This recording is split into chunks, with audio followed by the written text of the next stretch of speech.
Hello everyone, coming up tonight on Business Live, cost of transacting business under continental free trade area to see drastic reduction as Africa Export and Import Bank pledges $500 million for creation of common payment platform. Also coming up tonight, we hear from a labor consultant who is asking government to give the Social Security and National Insurance Trust free hand to manage its operations. To what end? We'll find out. Plus, WhatsApp seeks to calm nerves after a lot of backlash from its users over privacy concerns. My name is Darryl Kwao. Thanks for being with us. Details after this break.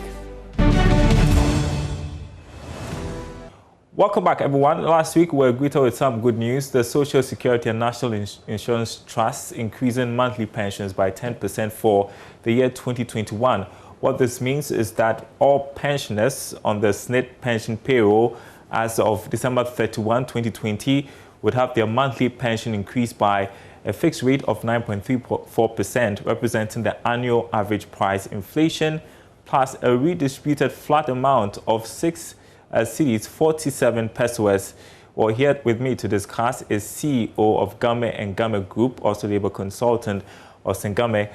Thanks for your time tonight, sir. I want to first start with what you make of the 10% monthly increment. Just enough or more could be done? Thank you. Ordinarily, 10% may sound quite good, but in the present state of our, living, obviously 10% is not enough and cannot be enough for a pensioner whose livelihood depends perhaps solely on this sort of income. Because you and I know that pensioners, most of them, or a lot of them, do nothing again. That's all they live on. And so it certainly is not enough, and they could have gotten more. But that's what they have in the interim, and that's perhaps why we are discussing it now. I've heard people say last year was a difficult year because of the pandemic, and SNIT has had so much responsibility on it. That takes me to the next point, because today I heard you on radio. You made a point about less involvement of government in the operations of SNIT. Certainly, going forward, I certainly desire and I wish those who constitute the board will recognize the enormity of the assignment on their head to ensure that the investable funds are really put into good use for high yielding returns, so that they can in turn organize and pay the pensioners a better pension. Clearly, we all know how governments yesterday and government today and tomorrow to come will continue to be sourcing funds from SNIT, if possible. SNIT itself, the management team, if you like, the board of directors or trustees, perhaps not fully investing the fund as we expected them to do. And so it is very important at this point in time that all of us, putting aside the so-called partisan so-called politics, confront this issue headlong and ensure that we speak about it freely, and not having in mind personalities, but the substantive of the issue should concern all of us, especially my friends from organized labor who are on the board, because they are the conscience of the working people who are representing them there. So they must ensure that these funds are fully invested, not just in high-yielding returns that we want, but tangible things. When people retire and they are unable to put up houses, and often they are unable to put up houses, they now return to their family homes and struggling over a one-bedroom house, culminating into some of them their death. So I think that it's important that SNIT will find ways and means of constructing houses all over the place, not just in Accra, Tema, and Takoradi, all over the place, that people who have contributed in one way or the other will become the beneficiaries. You know, people are going to be contributing for, let's say, 20 years, 25 years, some 30 years, without touching a farthing. When they are back on pension, they should not become victims of the circumstances of our poor management system. I have confidence in the SNIT people if they will be free to manage the funds fully without pressures. That I think they will do. And so it is a call today, and some of us would like to be drumming it minute by minute. And I'm grateful for your station doing that as well. Yeah, and as we know it now, government borrows from SNIT, and it takes usually a long time for government to pay back, if ever at all it does pay back in time. And so you also talk about the politics of this. So who should take the lead in championing this, do you think? Number one and principal in this matter is the organized labor's representatives on the SNIT board. Number two, we the citizenry ourselves. Let's all go by what even our president said, that look, we should not be spectators. We should ensure that we demand accountability. Accountability goes with responsibility. People must be seen doing their work. I have a lot of respect for everybody in the system in Ghana here doing whatever they've been assigned to do, but let's do it well. Let's not hold the thing on the periphery and holding it as if it's something that it's not yours. All of us need money, belongs to all of us. I can tell you, I have not collected a farthing of my money yet. Very deliberate on my part. I don't want to be seen as if I'm pressurizing anybody for anything. But SNIT must be seen to be doing its work and doing it well. And when I refer to SNIT, not only the management and staff of SNIT, the board of directors are key in this matter. They should have the boldness to tell to government must be able to, whoever is there, should be able to bring its plate properly. And let's see if you borrow this money, how long will you return the money? What you have to pay on top of it? And if it goes beyond that period, what else should be done? And we should be able to go and FIFE something that belongs to government and collect the money. It's people's money you are holding. It's not government money. It's not the employer's money. It's people's money being managed by people who are privileged to be on the board and to be in the management team. And the thinking is that SNIT will become more viable, and then hopefully next year or very soon, we may see more than 10% in terms of increase on monthly pensions. But just before I let you go, I mean, last year was a difficult year in terms of labor issues because of the COVID-19 pandemic. And just at the beginning of this year, we are seeing bits of it happening in some companies. With the pandemic still in place, and with companies struggling and with issues of layoffs going around, how can we minimize labor agitations in 2021, do you think? My last question to you. It's very important. And people should recognize that this is not going to let go in 5 minutes. And Ghana is not an island. We live in a commonwealth of nations. The truth is that the pandemic is going to have a real toll upon nations, including Ghana. And therefore, all employers, unions, indeed governments, we must recognize that and up our games. Our management skill must be tripled. Otherwise, we cannot stand anything. And I'm talking to myself and talking to everybody. Our management skill must be tripled and quadrupled. The point is that if you take example of our hospitality industries, they are completely in tatters. Yeah.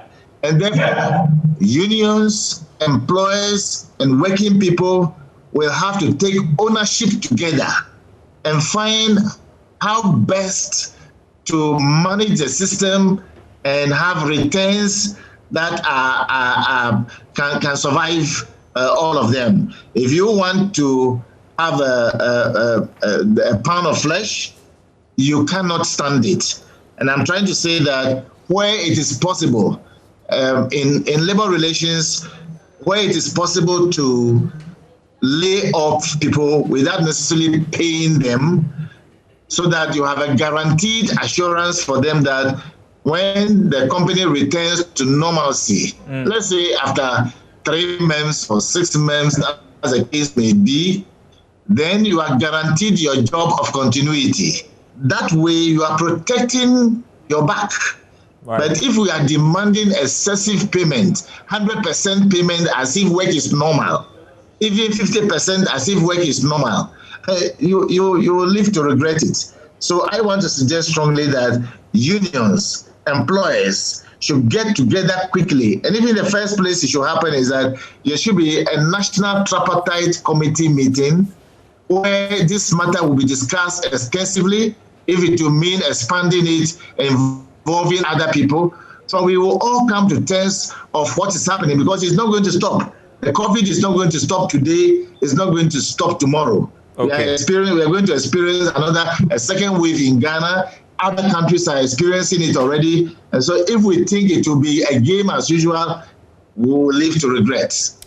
Second wave, that's scary. Thanks for your thoughts tonight, sir. Really appreciate it. That was Chief Executive of Gamma and Gamma Group, also a labor consultant, Austin Gamma, sharing some thoughts on the increase in monthly pensions by 10% and also what to look forward to in terms of labor in 2021. Now, the cost of transacting business under the Continental Free Trade Area will see drastic reduction. This is because the Africa Export and Import Bank has pledged an amount of $500 million to support the ongoing development of a common payment platform for all member countries under the trade deal. Secretary General of the AFTA Secretariat, Wemkeli Mene, disclosed this at a press conference today.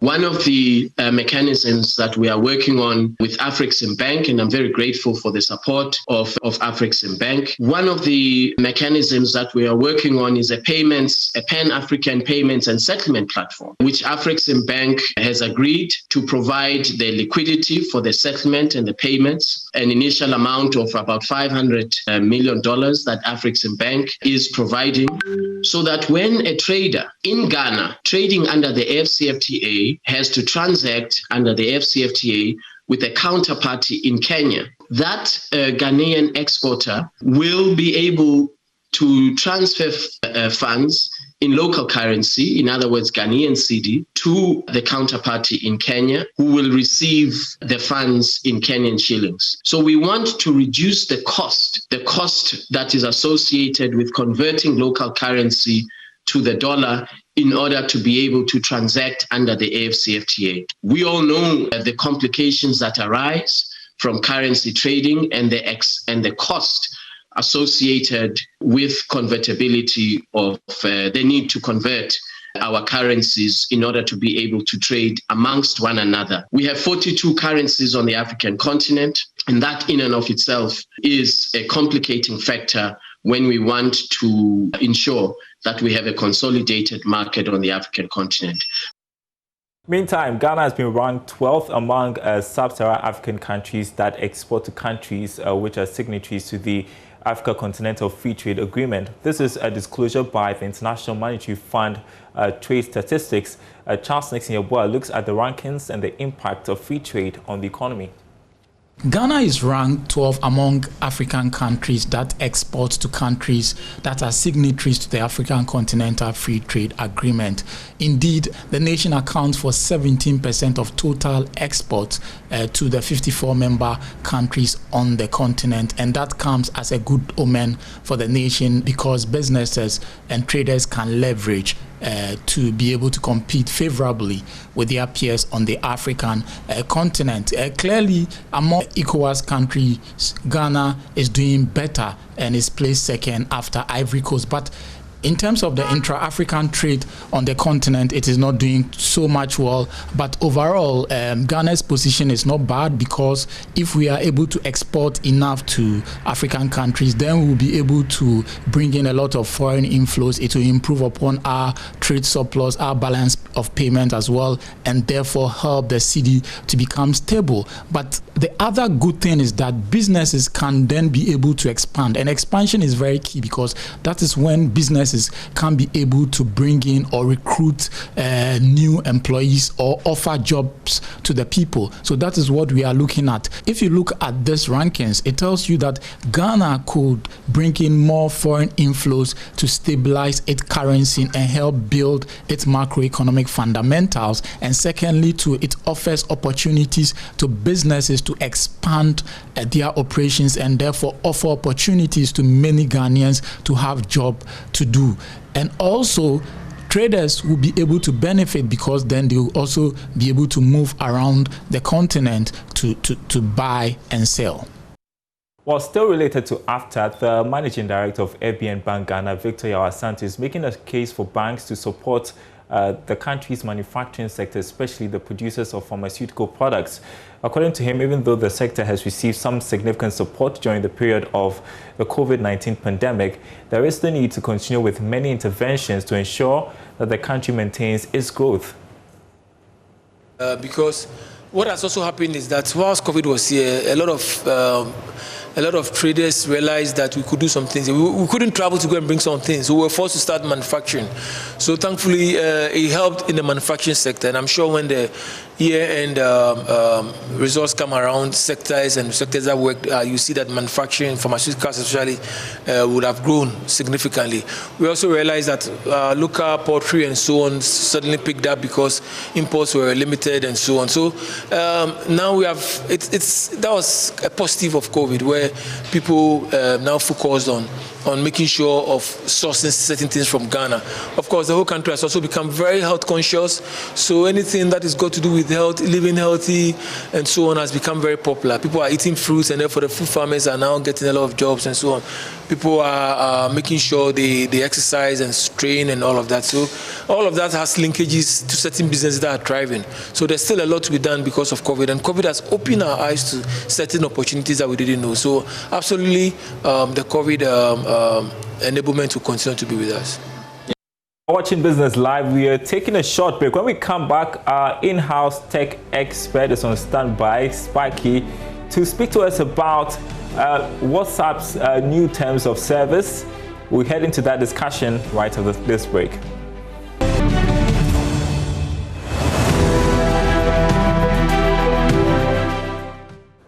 Welcome back. Facebook Incorporated's WhatsApp has begun alerting its 2 billion users of an update to its privacy policy. And if they want to keep using the popular messaging app, they have to accept it. The new terms, delivered in early 2021, have caused an outcry among tech experts, privacy advocates, billionaire entrepreneurs, and government organizations, and triggered a wave of defections to rival services. WhatsApp says the change is necessary to help it integrate better with other Facebook products. Host of Geek Squad on Joy FM and our resident tech expert, Kobe Spike Nkuma, joins me with some analysis on this. I was just reading, Kobe and Spike, it's great to see you. I was just reading from Business Insider, WhatsApp trying to calm things, saying the new privacy policy does not affect the privacy of your messages with your friends and family. Now, as per the company, the update will only affect messages sent to business accounts on WhatsApp, which it adds is an optional feature. Essentially, want to find out what this means for the business community now that WhatsApp is introducing these new terms. Spike, I'm told you're back with us. Did you hear my first question? I did. Did you hear my answer? All right. So what do you? Are you getting the same indication? That this does not affect messages to family and friends, it's just to business accounts? Exactly, it's only to business accounts. It doesn't affect messages that you send to your family or your friends, because those ones are already encrypted. So what does it imply for businesses that use WhatsApp?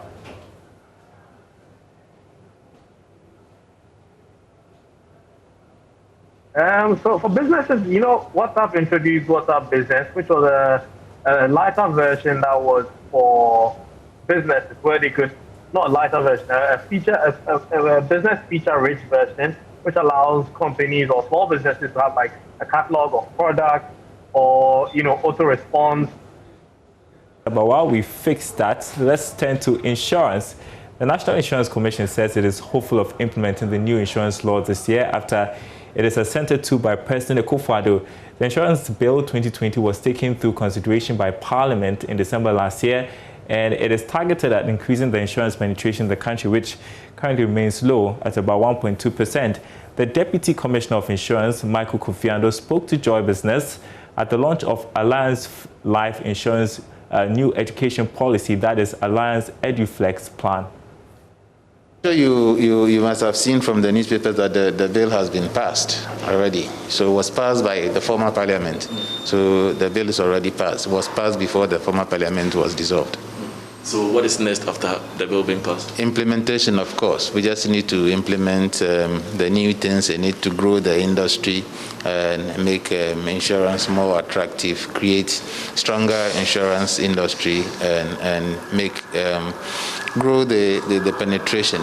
So yes, to sum it up, implementation is next. So when should we expect that this will be implemented?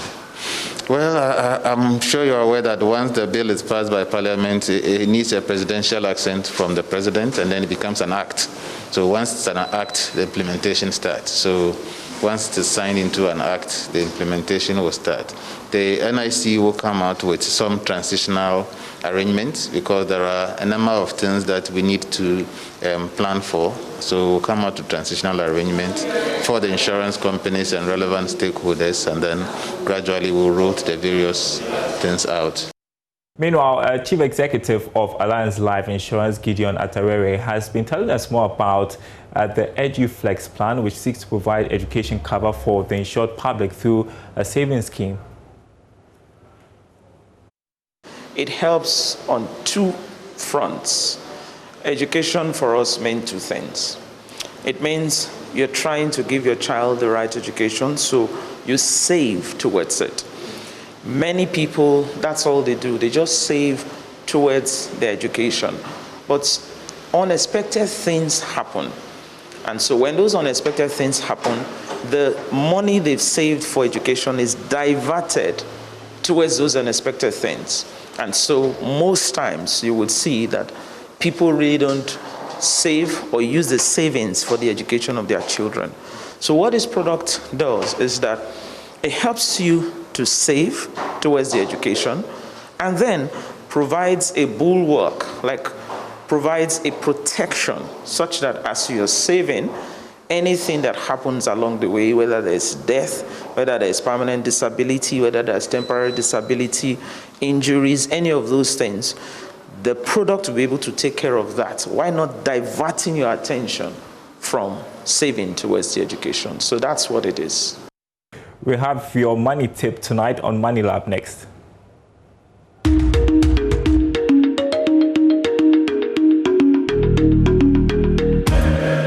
Welcome to the New Year's edition of Money Lab.